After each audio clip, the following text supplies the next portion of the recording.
This episode is brought to you by FX's Feud, Capote versus the Swans. Inspired by actual events, the series tells the story of Truman Capote and the women he betrayed. The original housewives. They were society's most elite women. Rich, glamorous socialites who defined a bygone era of high society New York. From creator Ryan Murphy, this drama series features an all-star cast, including Naomi Watts, Demi Moore, and Diane Lane. FX's Feud premieres January 31st on FX Stream on Hulu. This episode is brought to you by Jinx, the superfood-powered dog kibble everyone's been talking about. See the results for yourself and try their 1-month transformation. Within the first few weeks, you'll see how Jinx can help with your dog's energy, mood, and even digestion. And it's all thanks to the high-quality ingredients they use, like organic chicken, Atlantic salmon, and grass-fed beef. Try the 1-month transformation today. Find Jinx in your local Walmart.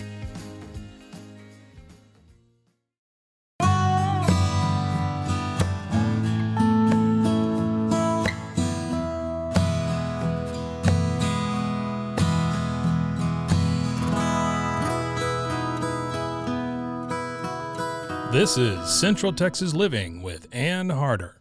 Hello, everybody. I'm Ann Harder. Welcome to Central Texas Living, the podcast. Today, we welcome Waco philanthropist Betsy Robinson, whose no-kill animal shelter, Fuzzy Friends Rescue, has set the standard for saving our little four-legged friends. It's great to have you on the podcast. Well, thank you for inviting me. I'm thrilled to be here.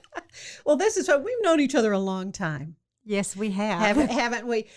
Probably the most contact we had was back when KXXV was the media sponsor for the Barkin' Ball. Barkin' Ball. Yes. Ball. Well, I think the first one, maybe. I mean, for several of them, 10 Absolutely. of them, I think. That's right. So it was just a delight for us to get to be involved to that extent.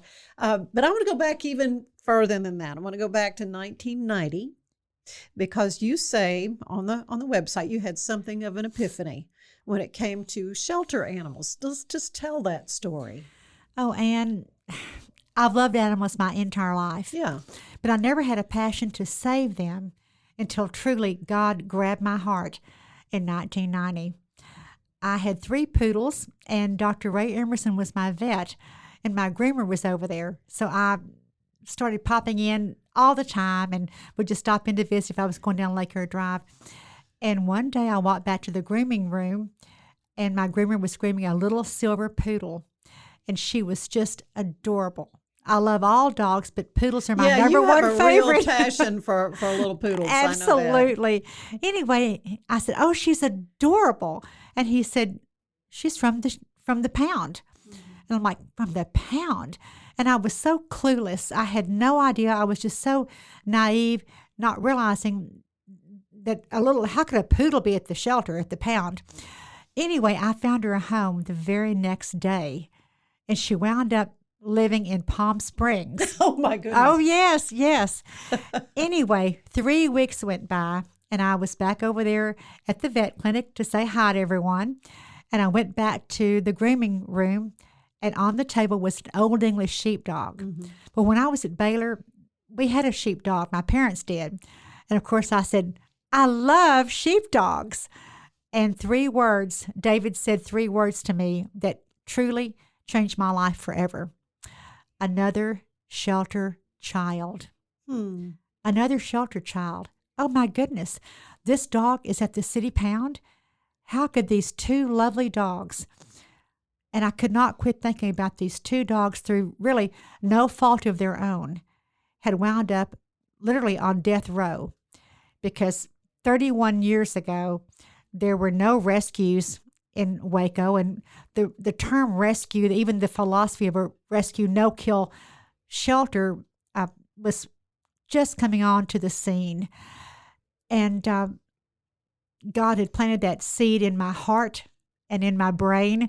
And I could not quit thinking about these 2 animals. And I decided I'm going to go down to the Waco Humane Society and volunteer. I want to make a difference in the lives of animals. And that's how it all got started. I can tell you more if you want me to keep talking. Sure. Well, I think that what I love the most about this podcast is because I get to talk to people who have made a difference. And maybe it was later in life, it was like they saw a need, they saw a problem, and said, and really, as you say, in this case, the Lord really, got a hold of you, and made that a passion for you. And now we look 31 years later, and this amazing rescue that you have, the 10,000 animals, I think I saw, have been replaced in people's homes. Oh, absolutely. And for me, Anne, it's enough just to save an animal. That's enough for me. Right, just that one. Absolutely. Yeah. But God saw the bigger picture. Yeah. And I can honestly tell you that more people's lives are touched and blessed through our work than animal lives. Yeah. And let's talk about that. Let's talk about that. Oh, my goodness. Well, I mean, we get feedback all the time through people coming out visiting now that we're open again, visiting with their pets. We get a lot of emails. Oh, they come back for a visit? Oh, yes, they come back for visits. We get emails and pictures. We get Christmas cards with little year-end gift is always nice. Oh, yeah. But we love to hear from our past adopters and talking about, they always say, I wanted to make a difference in the life of an animal. I didn't realize the difference the animal was going to make in my life. And we've had families come out with their children to adopt that first puppy or first kitten. And there's just nothing like it. It's just so exciting. We've had dogs adopted that went on one was trained to be a seizure detection dog. We've had dogs adopted to be companions for autistic children. One went to Austin to be a grief therapy dog at a funeral home. Oh, my goodness. Yes, and the largest drug bust up until probably 12 years ago on the Texas-Mexico border would happen because of a dog adopted from Fuzzy Friends Rescue, was trained by some drug detection people. Oh, my goodness. Yes, and I think his name was Thor, and he made the biggest drug bust in the Texas-Mexico history. I'm like, oh, my goodness. Yeah. And PTS dogs, and I've been to Hillcrest Hospital in Providence. I was at Hillcrest a few years ago in the surgery waiting room, and 2 ladies came walking through with therapy dogs. They had 4 dogs. Of the 4, 2 had been adopted from Fuzzy Friends Rescue. Oh, that's just got to make your heart burst. I mean, honestly. It was so exciting and so rewarding. Just truly, it's a blessing to see what we're doing in the community to help so many people. Well, not only that, it is a nonprofit. Yes. And yet this was from nothing 31 years ago to now. How many people do you employ? I mean, it's a business. Oh, my goodness. From that standpoint. It is a business. We have about 14, probably 12 full-time and a couple of part-time employees. Yes, the organization has grown tremendously.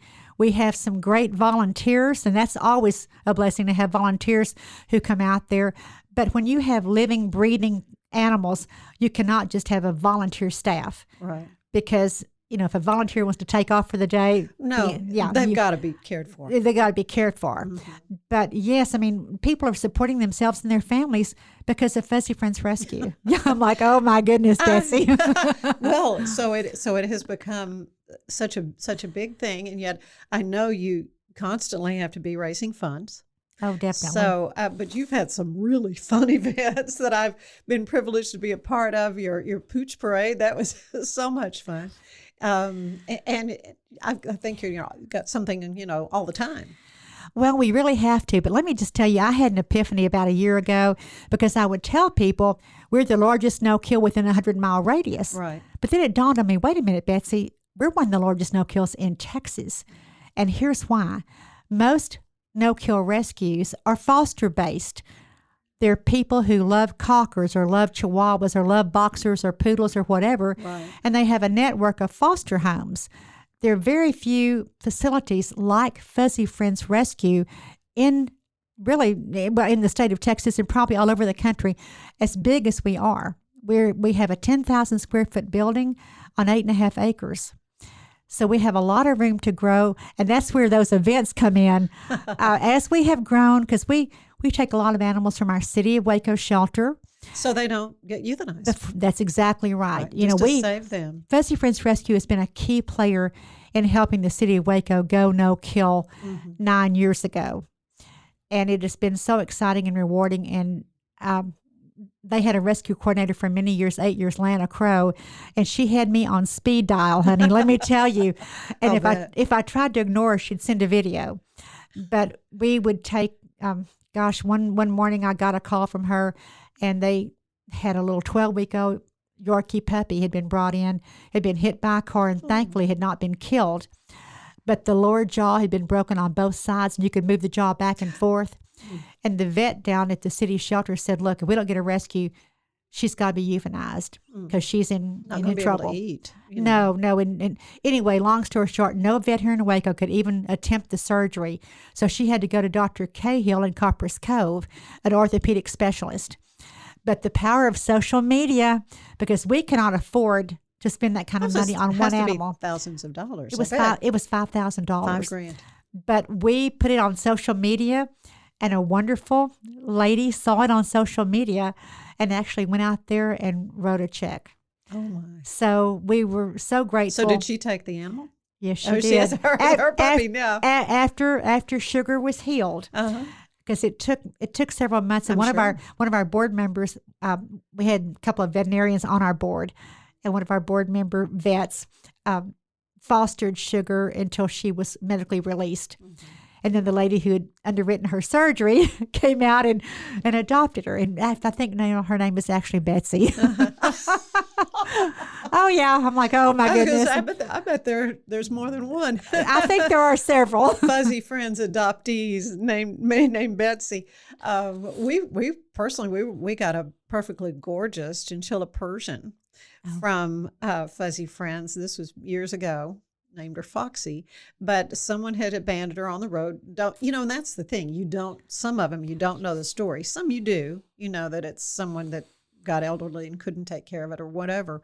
But they found this cat, and she was declawed in the front and back, but she had been totally clipped. So you didn't, other than the shape of her head and this little poof at the end of her tail. I said, that looks like a good cat.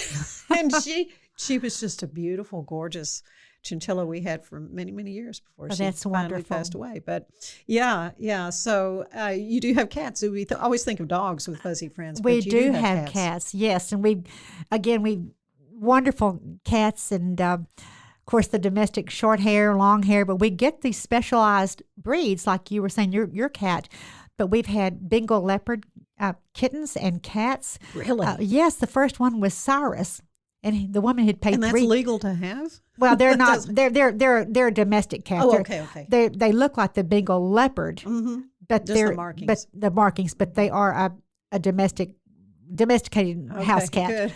But the woman paid $3,000 for him. Yeah. And she was older and couldn't take care of him. But we've had 3 of the Bengal leopards. We've had munchkins.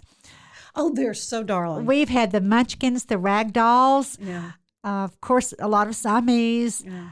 We just got an email actually the first of the week about a Scottish fold. Yes, ears flop down. Now, I'm not sure. I used to go to cat shows, so I'm very, very knowledgeable about cats and breeds. And of course, the hairless are very.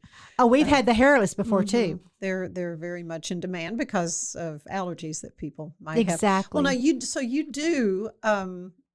Take like names of folks that maybe someone says, I'm really looking for a miniature dachshund.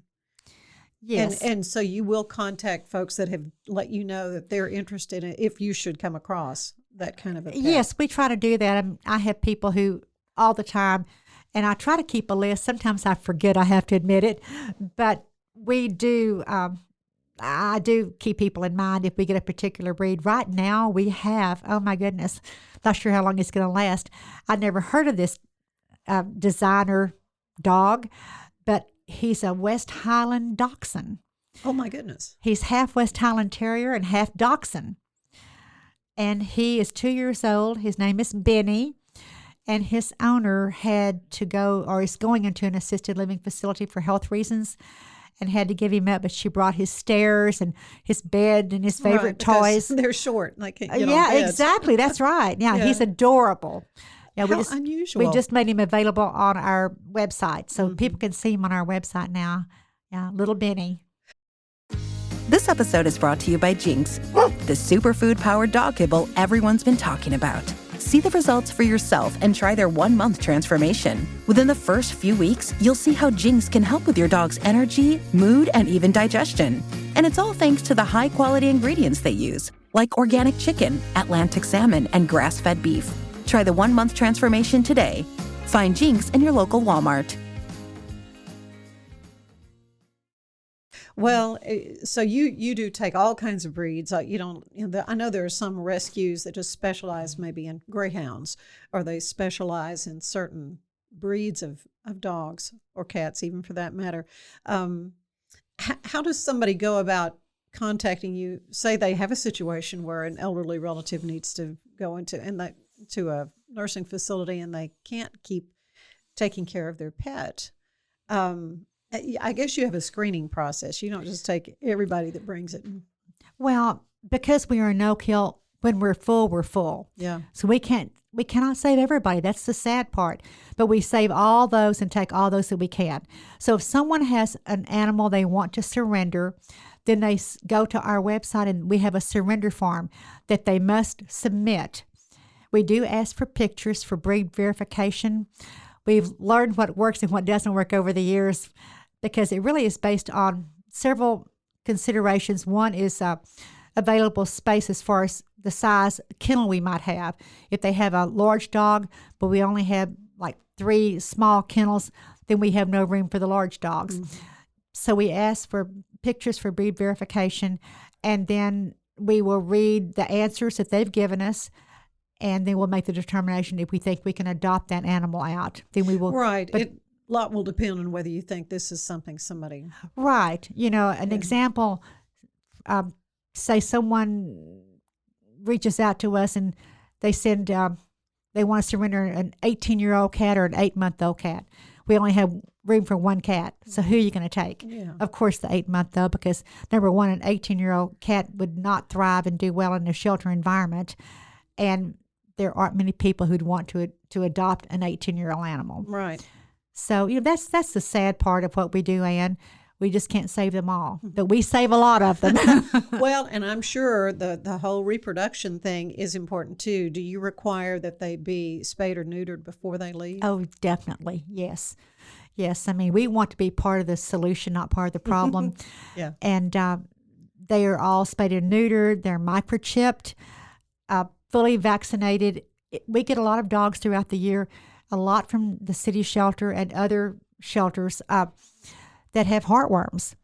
So we will treat the dogs for heartworms, even our cost, because we get discounts from our vet partners, but even our cost is about $250 per animal to treat it. That's expensive. Mm-hmm. But we really want to offer to the public healthy animals for adoption, and to the best of our knowledge, they are healthy when they go out. If there's an issue, like sometimes there's a thyroid issue with a cat, we'll tell the people, Miss Kitty's been diagnosed with hyperthyroidism, but the drops on her ears, she'll be fine for the rest of her life, and things like that. So we, to the best of our knowledge, tell the people what they're getting into. Mm-hmm. Now, I saw also on your website about a 2020 vision for Fuzzy Friends Rescue. You mentioned the 8 acres. You got a great place at that. It's on Airport Road, right? Is that right. the address? Yes. And so what are your plans for the future? Well, we really have a vision. We would like in the next 8 to 10 years, and here again, it just, it all is contingent on donations and money and how well we do. But the good news is people are thinking about, when they're doing their estate planning, they're leaving a little bit, like a piece of the pie, Oh, I often see in obituaries, Fuzzy Friends being noted as. Yes, leave, but estate planning, annuities in your will, you can leave just a little bit to your favorite charity, and I hope that Fuzzy Friends Rescue is one of those. Right. But we do hope in the coming years, we would like to upgrade our building, expand, and make it more state-of-the-art for our needs. When the building was built, it was originally built as an office building, but we've made it work. We've made it work, and we have great staff, and the animals are housed beautifully in a healthy, safe, comfortable environment. But we do have plans for expansion and really doing some lovely things that are more suited to animal sheltering.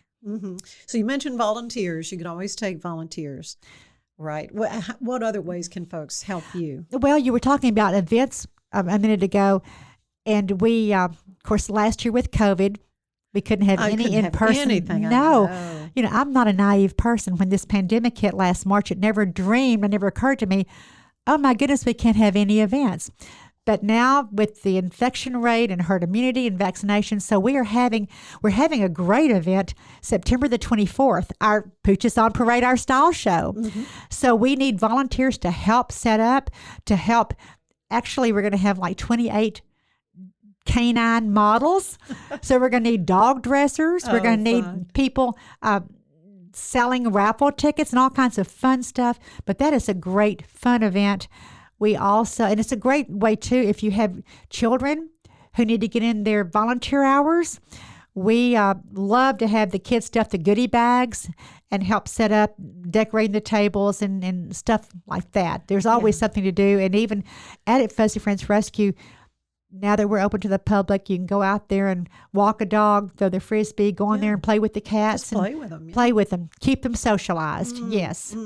And where will your Fuzzy Our Friends style event, show is going to be, in fact, we're selling tickets now and sponsorships and tables. Good. But the event is going to be at the base, the new building. The new venue. At the Extra Co Event Center on Bosque. Cool. Yeah. Yes. So right now we have, with tickets and sponsorships. And that's usually like a lunchtime. It is. Event. It's a lunchtime. It starts at 11 o'clock, 11 to 1:30. So it's going to be so much fun. But we have already sold about 750 tickets right now. And we're going to cap it at probably 1,000. Yeah, I bet you make it. I think we're going to make it. People are hungry to get out and go and do, and of course anything that Fuzzy Friends does or puts on is always quality and just an excellent event. And this event is like no other charity event, Right. Because it's all about the dogs. I tell people, even the men will enjoy it. I say, hey guys, if you like dogs, you like to laugh and have fun and like good food, this is the event for you. Put this one on your calendar. Absolutely. So folks can go to your website, I guess, or your Facebook page to get tickets. Yes, they can. Either the website or Facebook, but our website's www.fuzzyfriendsrescue.com. They can get tickets or on social media. In fact, on our Facebook page, you can actually see some pictures from the event of 2018. Right. And they're really cute. We've got some great ladies who sew for us. We've got a couple of Baylor professors, and one gets her students involved, and another one, she's the costume designer for Baylor Theater. Really? Yes. So I bet these are pretty elaborate poochie They are not outfits. like you see at PetSmart or Target, let me tell you. They are over the top.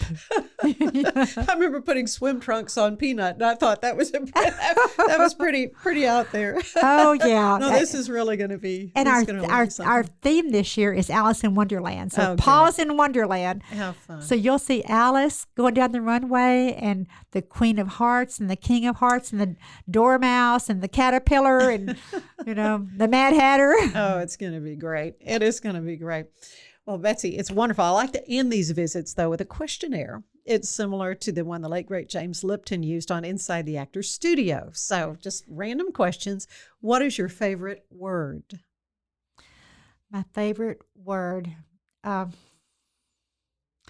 think it's courage. Because I know for me personally, Anne, God put a calling on my heart, and I thank Him for giving me the courage to answer the call. Yeah. Yeah. What is your least favorite word? Oh my goodness. Well,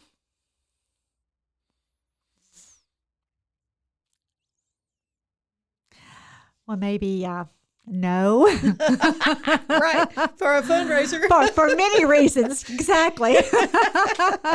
Well, what turns you on creatively, spiritually, or emotionally?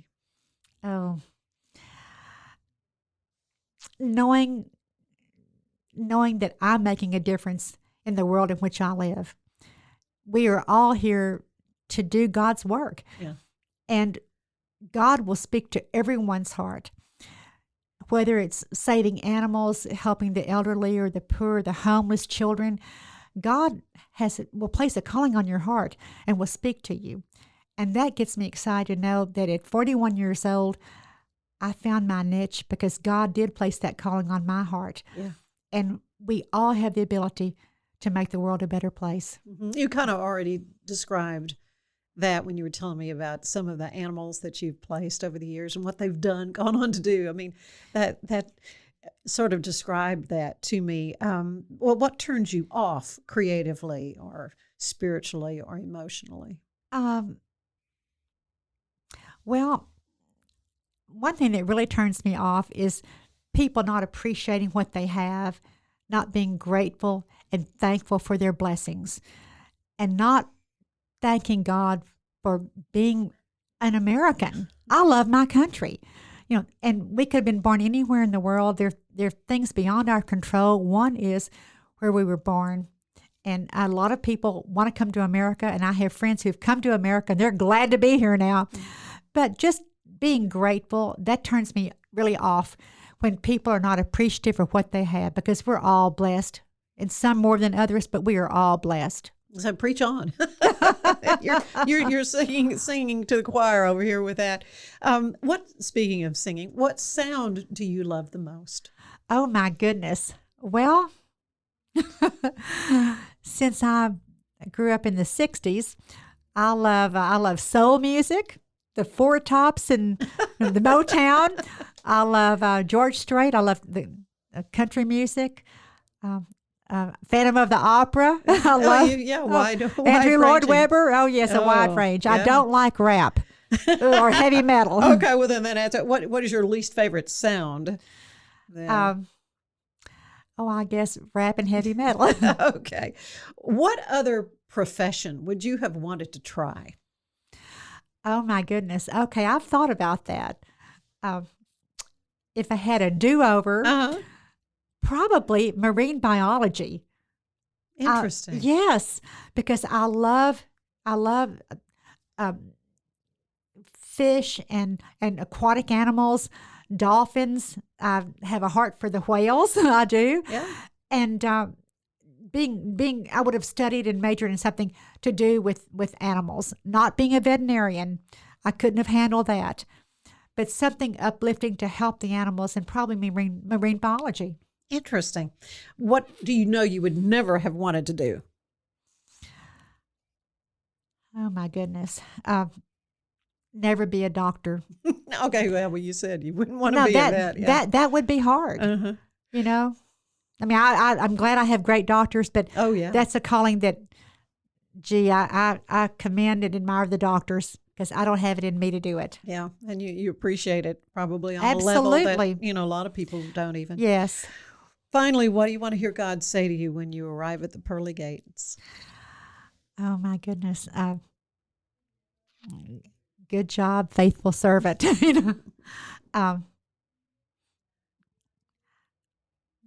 Just that. Well, that you had the courage to answer the call. You ran the course, ran the race, and finished.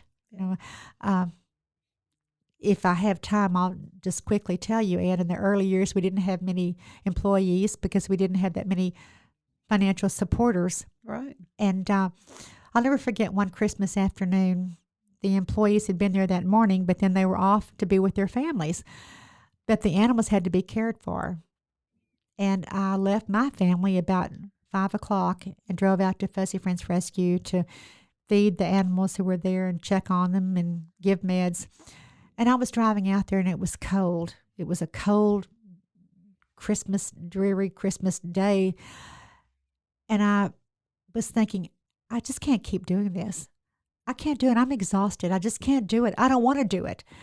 And I remember unlocking the front door and walking into Fuzzy Friends Rescue and truly locking eyes with this little animal, this little dog. And I'm like, I can do it. I'm doing it. So you're going to get me crying now. God just gave me the strength. The adrenaline began to flow, seriously. Yeah. And I've never had that thought again. Really? Because God equipped me and gave me the strength. You're doing my work. Mm-hmm. And I will tell you this too. So many times people will tell me, "Oh, Betsy, what you're doing is wonderful." And I'm like, no. God gets the glory. He picked the right old gal for the job. That's truly. You are a delight, Betsy. Thank you so much. Again, Betsy Robinson, the founder of Fuzzy Friends Rescue. And again, how can folks find more information? They can probably see any pets that are available for adoption. Oh, absolutely. All of our pets that are available are on our website. And also, we're now open to the public. Hallelujah. Come out. Come out, and we have a new system. All of our animals are on a big TV screen, big TV in our lobby, and it will give you the name of the animal and a little description about the animal. So come on out, and you might fall in love. Well, you won't regret it. I'm here to say you will not regret it if you do. Thank you so much, Betsy. Thank you, Ann. Thanks for having me. Central Texas Living is part of the Rogue Media Network family. Be sure to check out their other shows at roguemedianetwork.com. Please rate us 5 stars on iTunes and anywhere else you get your podcasts. Join us again soon for more Central Texas Living, the podcast.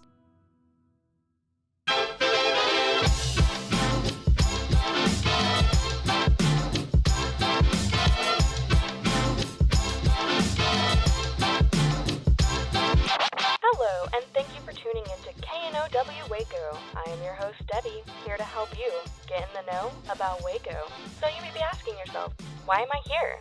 I'm here to be your tour guide through Waco. I'm here to tell you all the goings-on in and around Waco. I'm going to give you the 411 on what's happening, what's going on, and what events you should go to. This is your host, Debbie, signing off. Now that you know, go. Just go, Waco. You are going on a run. Are you building a new business while managing a family? Are you tired of trying to balance home and work and everything seems to be coming up short? Then there's a podcast made just for you. Baking Your Business from Scratch is where we create the perfect recipe for building a successful business while managing your home and family with love. Come join us and see for yourself.